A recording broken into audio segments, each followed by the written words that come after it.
Welcome back to History TV. We're your hosts, Peter and Kyle. Hey, have you seen the weather forecast today? Yeah, it's pretty bad. Some might say it's really depressing. And that's the topic of the day, Peter, the Great Depression. Yes, since we've already covered the USA and Latin America, today's video was solely focused on the impact of the Great Depression in Canada. But Peter, I've never heard of a country called Canada. Is there even a country called Canada? Yeah, in fact, Canada is a country located in North America right beside the USA. And it also took part in the World War. Oh yeah, now I remember. Yeah, in fact, I've got a question for you.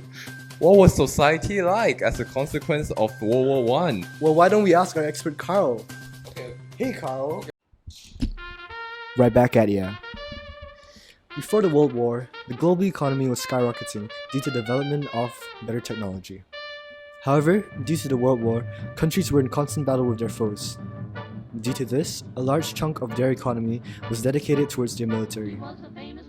As a result, many countries took a protectionist stance as a protective manner to shield its economy from international vulnerability. However, the US emerged economically unscratched and benefited from the downfall of its allies due to loans. Due to Canada's close proximity to the booming US economy, Canada too experienced an economic boom.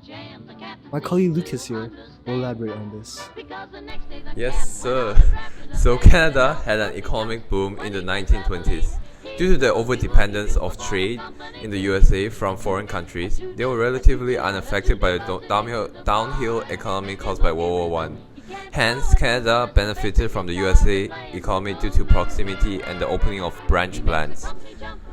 As well as the increased demand of automobiles profited the Canadian mining industry greatly.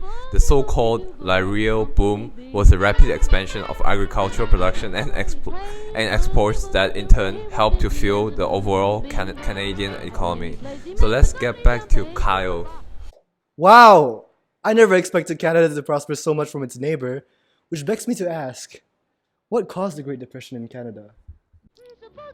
The Great Depression in Canada was credited to two factors: overproduction and overdependence on the US economy.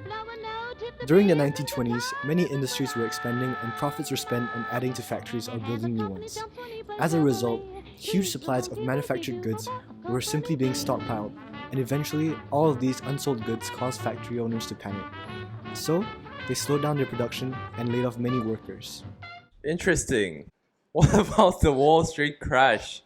I've heard a lot about it, but never on the topic of Canada. So, the Wall Street crash was a major event that affected every part of the world. The peak of the bull market was 1929 to mid-1930s. After the crash, the 50 most active Canadian stocks diminished on average to well under around half their market value. Even shareholders in International Nickel and Imperial Oleost lost more than $500 million each. Those in Canadian Pacific Railway over $60 million each. I'll be passing over to my friend Peter.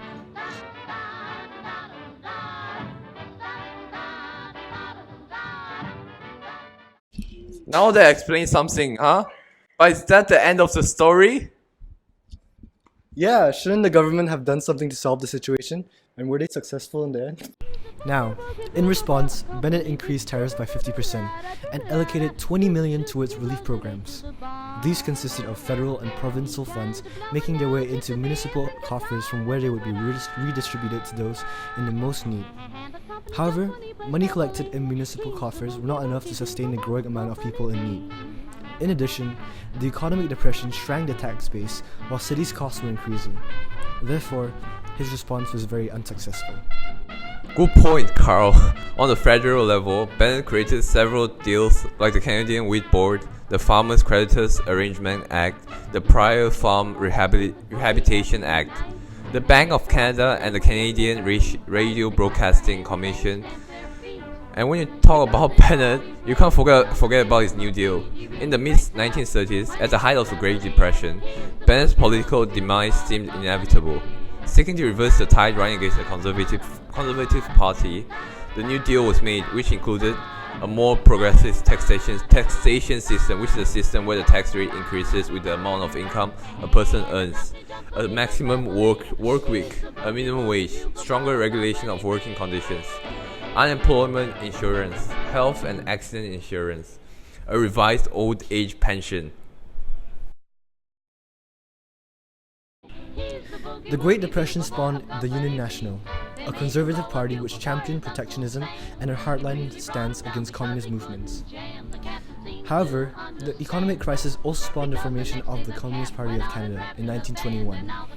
Due to this, multiple representatives became elected into the public office and the federal parliament, such as politician Fred Rose.